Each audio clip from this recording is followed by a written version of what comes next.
રાધે રાધે, જય શ્રી કૃષ્ણ અને જય માતાજી બધાને। તો કેમ છો બધા? ચલો, નવા બ્લોગમાં બધાનું સ્વાગત છે। અને જો ઉઠ્યા અને બસ ફ્રેશ થયા અને જોબ પર જવા માટે રેડી થઈ ગઈ છે। હજી ટાઈમ છે થોડોક 1 અવર જેટલો અને રસોઈ મમ્મી ઓલરેડી બનાવી નાખી છે અને વેધર પણ એટલું ફાઇન થઈ ગયું છે। હવે ધીરે ધીરે દિવસ થતું છે, બહાર ઠંડુ બહુ છે પણ વરસાદ પણ છે, વાદળા અંધારા, વરસાદ આવવાની તૈયારી છે અને ગાર્ડનમાં ઘાસ પણ એટલું ફાઇન દેખાય છે। તડકો આવે એટલે સુકાવા લાગી જાય અને આપણે ગાર્ડનમાં 2 થી 3 મહિના પછી ખાલી ફરવા માટે ગઈ હતી, જોવા માટે, પણ કેમેરો રહી ગયો હતો। તો ચાલો, એક લીધું છે આંબળું અને તેનું વાળ માટે અને પીવા માટે જ્યુસ બનાવવાનું છે। તો આપણે આંબળાની આવી રીતે ઝીણું ઝીણું ખમણવાનું છે।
મેં આમાં લીધી છે થોડીક મેથી અને મેથી, પછી આપણે એમાં થોડુંક આંબળાનું આ ખમણેલું છે તે નાખવાનું છે, વાળ માટે સ્પેશિયલ કર્યું છે।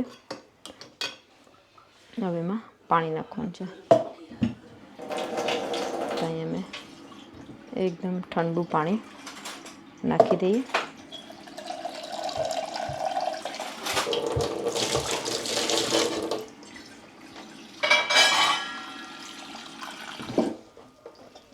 તો આપણે ઠંડુ પાણી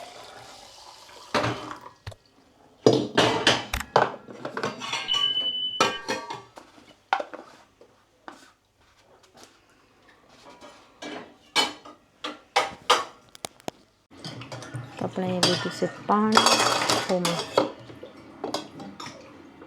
તો આપણે લીધું છે અહીંયા પાણી અને પાણીને એમાં નાખવાનું છે।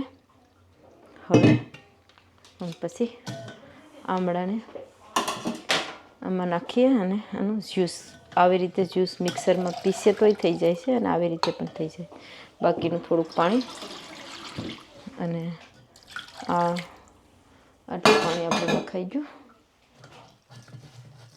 તો અહીંયા બધું જેટલું છે આવી રીતે સારી બધું પાણી કાઢી નાખીએ આમળાનું।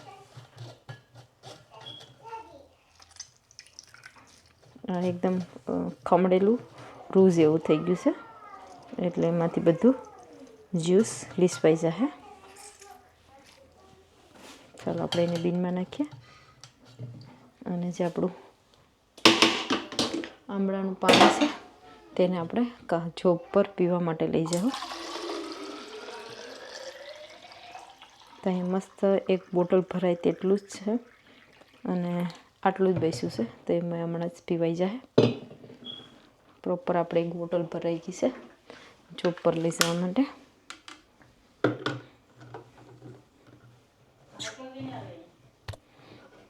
ચલો, તો આપણી રસોઈ ઓલરેડી બની ગઈ છે। તો શું બનાવ્યું છે એ જોઈ લઈએ। મમ્મીએ બનાવી નાખ્યું છે, મેં થોડીક લેટ પડી અને મારે કામે જલ્દી જવાનું હતું તો બનાવી નાખ્યું। તો કાંઈ મેં જલ્દી ગઈ જ નથી, અહીંયા જ છે, ટાઈમ બદલાઈ ગયો અને આપણે ચાય રાખવાની છે।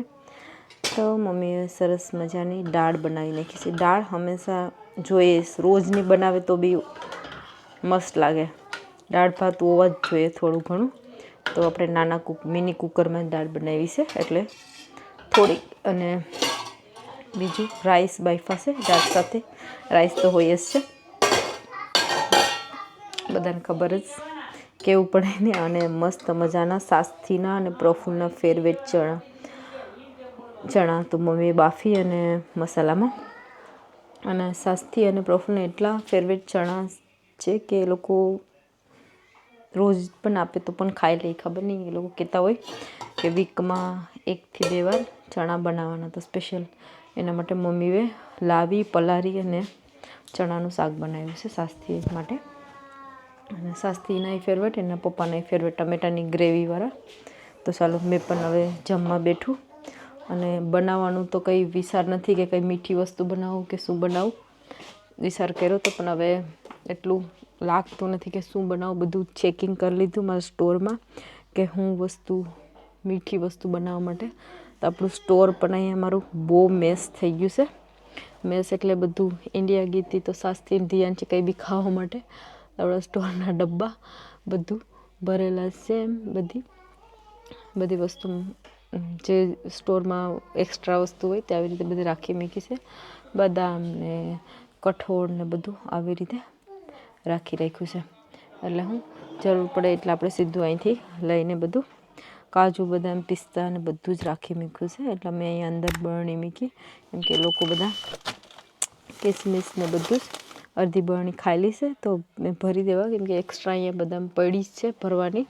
અને એમાં થોડીક ઓછી છે તો આપણે ટાઈમ મળીએ એટલે ભરી દઈશું. જે બધું ખાલી છે અને બધું એક્સપાયર ડેટવાળું હોય તે પણ બધું કાઢવાનું છે. કેમ કે મેં હંમેશા 3 થી 4 મહિના થાય એટલે કંઈ બી વસ્તુ હોય તો હું એક્સપાયર થઈ હોય તો આપણે કાઢી નાખીએ. ખોટું તેમાં પડ્યું બગડી પણ જાય.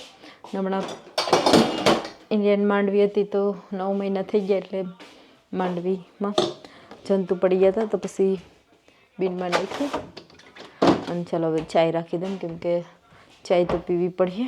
અને આપણે સૂઈને ઉઠ્યા એટલે ચાય પીવી જરૂરી છે. તો ચાય બનાવવા મૂકી દઉં. બાકીનું તો હવે આપણે રસોઈ બની ગઈ છે એટલે કંઈ વાંધો નહીં. પ્રફુલ્લ કામ પરથી આવીએ એટલે પછી એનું કામ કરશે ને આપણે જવાનું થશે જોબ પર. ચાલો, ચાયમાં સુગર તો નાખવી પડે, પણ less and less, more than less, એટલે બહુ ઓછી. ચાયનો મસાલો મારો ફેવરેટ. ચાલો, તો આપણે ચાય પણ મૂકી દઈએ અને ચાય બને ત્યાં સુધીમાં જમી પણ લઈએ. અને આપણા લડ્ડુ ગોપાલની પણ મમ્મીએ જમવાનું આપી દીધું છે. ભગવાનને પ્રસાદ ધરાવી દીધો છે. તો હવે જમવાનું રેડી છે. ચાલો, ચાયમાં થોડુંક પાણી નાખીએ. મેં વેર કરી છે આ ડ્રેસ નહીં પણ લાઈક કુર્તી છે, લાઈક સમરમાં કોટનની પહેરવા માટે. તો મેં ઇન્ડિયાથી મીશોમાંથી ઓર્ડર કરી છે. અને મારા માટે સ્પેશિયલ સાઇઝ તો લાર્જ, એક્સ્ટ્રા લાર્જ છે. કેમ કે આવી બધી કુર્તી લાઈક બહુ સસ્તી અને લાઈક 300માં લાઈક ટુ પીસ સમથિંગ આવી જાય છે. 500ના 3-4 પીસ એમ કોમ્બોમાં. તો મસ્ત છે અને કાપડ પણ લાઈક સારું છે. એકવાર ધોવાય પછી ખબર પડશે. પણ આને ગરમ પાણીથી ધોવા ના પડી છે, લાઈક ઠંડા કોલ્ડ વોટરથી ધોવાનું છે. એમાં લેબલમાં લખેલું છે, મેં વાંચ્યું. અને ઓવરરાઇટ છે સમર માટે. શોર્ટ કુર્તી આપણે જોબ પર પણ પહેરવા માટે તો મસ્ત છે. કોઈને મીશોમાંથી શોર્ટ કુર્તી જોતી હોય તો ટ્રાય કરજો, કેમ કે ઇન્ડિયાનો મીશો જે સોફ્ટવેર છે અહીંયા પણ ડાઉનલોડ થઈ શકે છે. મેં કરેલો છે. તો મેં બધી કુર્તી જોઈ હતી અને બધી ત્યાં જ ઓર્ડર કરી અને લીધી. એટલે બહુ બધી સારી કુર્તી સસ્તી પડે આપણે નહીં, લાઈક 200 રૂપીસ એન્ડ 150 અને એવી રીતે છે. 1 પીસ લઈ તોય અને કોમ્બોમાં લઈ તો 3 પીસ આવે છે કોમ્બોમાં. હંમેશા 2 થી 3 પીસ કોમ્બો, બહુ વધારે નથી આવતી. પણ પહેરવામાં અને કમ્ફર્ટેબલ છે. અને આપણે લૂઝ થોડીક રાખી છે. એટલે હું લૂઝ એટલા માટે કે સિલાઈ નથી મારી. લૂઝ પહેરવા કપડાં ગમે, કેમ કે સમર આવી ત્યારે ગરમીના બહુ ટાઈટ કપડાં સારા ન લાગે. તો એવા લૂઝ કપડાં પહેરવા માંડે જોબ પર સારું, ગરમી પણ ન થાય. મસ્ત છે, કેવી લાગી તે કહેજો. અને એવા લાઈક 12 થી 13 કુર્તી છે, તો મેં ગઈકાલે એક પહેરી નાખી. અને આજે બધા અલગ અલગ કલર અને ડિઝાઇન તો બધામાં લાઈક સિમિલર જ છે, થોડું ડિફરન્ટ છે. ચાલો, તો મારે જમવાનો ટાઈમ થઈ ગયો છે, તો મેં તો જમવાનું કાઢ્યું, કેમ કે જોબ પર જવાનું છે, તો આપણે જલ્દી જમી લઈએ અને થોડી વાર 5 થી 10 મિનિટ બેઠશું તો આપણો ટાઈમ થઈ જાય. તો આપણે અહીંયા દાળ અને દાળ લઈ લીધી છે, હવે ચણાનું શાક.